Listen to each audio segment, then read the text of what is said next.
Hi friends, I haven't been on here lately. There's just too much on my mind and a lot at stake with the world right now, and I'm trying to do my best, my part, and help it survive somehow. But I'll talk about that later. I do want to share some sad news about one of my old customer friends though. His name was David Wilson, and he was one of my eccentric, intelligent customers at my old DVD shop eons ago. So when I was doing my silly little web series back then, David told me he was an actor, and I go, great, you should be on my show. Some background about him: he had these small parts. He was in Joe Dirt. He was featured in Jimmy Kimmel for some sketches. People kept going to him to do this and that. He was going to do more, but he got into a bad car accident, and because of that, a chain reaction of events happened, leading him to San Diego, where he lived in his car, and he would park it in front of my shop. He rented and watched a bunch of DVDs. I never judged him.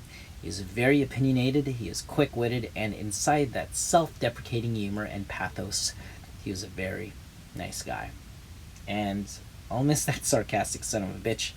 I'll miss our arguments when this COVID thing happened. So, in memory of David Wilson, I want to share this clip from my old show. After we taped, David was really psyched and said thank you. It lifted up his spirits, and he said to me, "You know, my career in Hollywood is practically over. But I like what you're doing. You have that ability. You better keep doing it. And who knows?" Thanks, David. You know, you're going to be missed, man. So, here's a clip of just shooting the shit, talking about his working with George Michael in a Peter Gabriel video, and hanging out with Sean Penn, and I think he crashed at his house once. So, here it is from my old series, No Freaking Profanity. Enjoy. From the day I was born, I took the bull by the horn and gave me plenty to score. Alright, they said in the song that life was getting ripped up, but I think that's a lie. That's why I live. Huh? It is just a write-off. It is just a write-off. Hey, welcome to No Freaking Profanity. I am Nicholas Galvante, your pop culture archivist. Hey, welcome back to No Freaking Profanity. I am here with the unknown living legend here. His name is Dave Wilson, and he's been, you may not know his name, but you've probably seen him in a few things like Joe Dirt. He was in a music video that directed by Sean Penn, which we'll talk about later. But anyway, here he is, Dave Wilson. How are you, Dave? How you doing today? Thanks for doing this interview. No problem. Feels either that or collecting cans the rest of the night. Digging through your trash to see what all your unmentionables are. Excellent. So, You know- wait, how did you get into the world of Hollywood? I was born into it. You were born into it. So, I was born into it. I started at around 6. yeah. What was your first gig? The Joker's Wild. The Joker's Wild. Doing like, they used to have like at the old Montgomery Ward's, the mall, and they had like this coloring contest, whatever. And they were like doing like for this Buster Brown shoes, and they used to have like the old Sears with the big old bell bottoms. And I did some coloring contests, and since I guess I was the only Caucasian in a 20-block radius, they decided to give it to the only white kid in the neighborhood. And then I met one of the ladies at Screen Children's Casting, and they kind of just started throwing me all over the place. They said, "You've got awesome blue eyes and that gorgeous red hair of yours, you're going to be a star." And now here I am.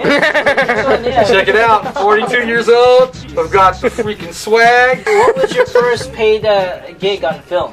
My first paid gig on film, it was probably when I had to apply for public assistance. Uh-oh. Yeah, they put you on video to make sure it's you and to tell the truth, and so help me God. And then you get $200 for the month. So actually, I got interviewed as that as a child because they give me 336, and I tried to get copies of that legendary film to show Hollywood so I can get paid in Hollywood. But it gave me the confidence I needed to be behind camera You because didn't put that in your headshot, in your on the back of your reel, though. Public No. assistance. well, I did because that's full-time employment. Let's talk about your extra work. My extra work, Yeah. that's actually What's your favorite one or least favorite one? my favorite one has to be the George Michael Freak video, Oh, the George Michael Freak video. You could watch it on YouTube. We'll probably show a clip of that. the European version. Uh-oh.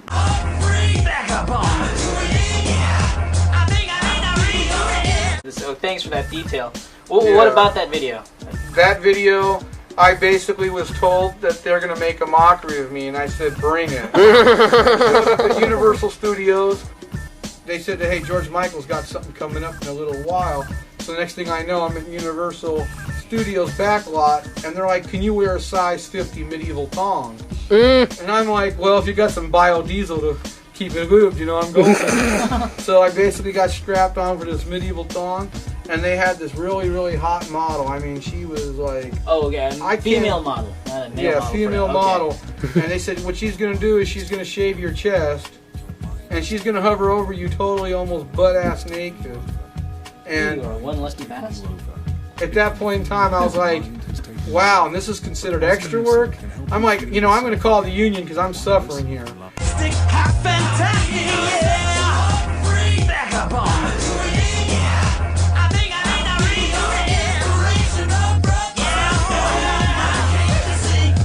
And then we get to do the video, and they find out that I stick out more than she does. Yep. So then George Michael's over here with these other two hot blonde girls that are in the American... They're in both versions, but when he's dancing on stage with these two blonde, and if you've seen the video, you see they're pretty hot. Comes over there, and they're talking to one of the casting directors, and then this girl felt kind of uncomfortable because apparently her boyfriend's one of the jealous type. And I'm like, how could you have a girl like that if you're the jealous type? You know, it doesn't make sense. Well, all guys are jealous. They run when they hide their women when I come. I charge by the pound, so they don't have nothing to worry about. Nah. But, you know, it was just really weird because next thing I know, they call her off to the side. She starts kind of tearing up a little bit. Aww. And then it's like, I'm asking her, I'm like, are you okay? And she's like, well, I'm going home. Apparently, they're going to get someone else. And then I'm like, dang, how could they replace this girl? So about an hour and a half goes by, and they replaced her. And I looked at this other girl, and I was like, there's no more drool. I'm like, my God. I'm like, how can... And I'm like, this is the power of, like, someone like George Michael. It's just like, snap your fingers. And we're talking, like, she's got an hour to get to Universal Studios. We don't give a care if she's in San Diego, Mexico. She has to parachute in.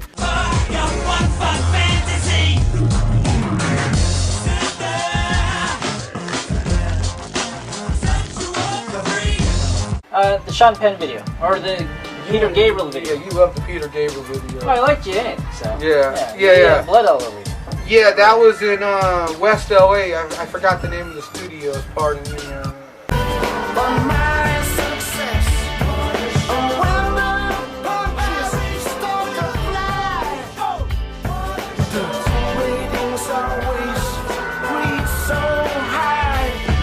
The best TV you've ever seen, where people say the things that they really mean.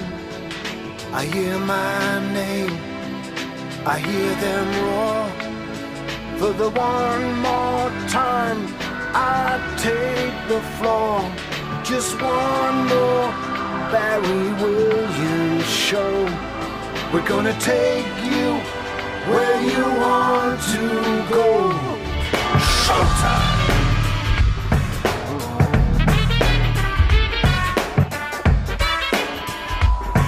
Because you had Sean Penn directing it, and you had a character actor in that video as the host. Yeah, Chris McDonald. Chris McDonald. He's the dad in Breakin'. One man at the window, one girl at the bar. Saw the look of recognition when they know just who you are.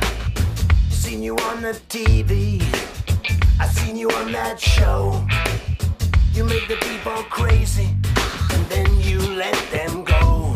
And he's the guy in every, like, he's in a lot of bad movies. He's in Jennifer Love You. Yeah. Like, if you see him, he's like, oh, this movie sucks. And I told him that, and I said, you know, I want to be you. I said, I really want to get my acting career to the point where someone walks up to me in the street and says, you know, that movie sucks. And I can sit there and I can go, yeah, I got paid and you didn't.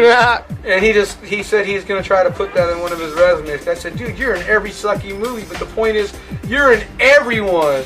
So it's like, you're a legend in my book. He just thought that, you know, I was really kissing his butt. And I'm like, dude, we're almost eye level, so I'd have to really get down, and I got a bad back. I said, you know, that's mono a mono from the heart. Everyone knows Danny Trejo now, but, you know, I met him on a TV show, Mad About You. Oh, shit. And you were in... I was in... What were you doing Mad About You, first of all? Oh, I actually got to hang out with Macho Man. That got me the job to be in Spider-Man. That was considered extra work. And Helen Hunt or whatever, they go to a wrestling ring, So they, I got to dress up with the pink bear costume and had a macho elbow drop on me. If some of my Hollywood friends are watching this, give him a job. Put him. Give me a job. Give him What's my clothes on? Preferred. Yeah, I've done a lot of music videos, and they always tell me clothing's optional, and then I'm getting old for that now. I can't be running around like some Jimmy Kimmel show on a pogo stick. Just having a dream of fat guys on a pogo stick, and you got me out in the park in West Hollywood, you got me out in the park and wearing a diaper. I mean, it was kind of like, wow. I really still got it. Able to walk around the street and not feel embarrassed. I mean, that's pretty special talent in itself. I mean, I actually put that on my resume. Able to go out in public, totally indecent, without blinking an eye. I mean, to really just be yourself. I don't really even have to stretch the truth. I mean, really, what you see with me is what you get. I'm really brutally honest. You've got a big fat guy as a friend or in the family, I'm that dude. And that's just it. I mean, it's just that I lost a lot of the acting stuff because of the accident. The car accident. I got hit at 50 miles an hour, went through a windshield, gained massive amounts of weight. Okay, well, you're part Thank you for having me, You're part of our family here, okay? So you are a legend, Nick. Thank you. You are a legend in my own mind. Thank you, sir. Anyway, give a hand to David Wilson here. Hey, folks. Thanks for give me shake your hand. I hope you like this edition with the. Let's thank David Wilson for coming to this interview. Woo! I'd like to thank Fucking David too, for him making an appearance and letting his personality come out. Yeah. There's 10 of us in here. We're sharing this. This is a community college right here. We're all in here. If this was an hour show, I'd let him do like at least 50. And I want to thank you for watching. Thank you. No, thank you. Oh.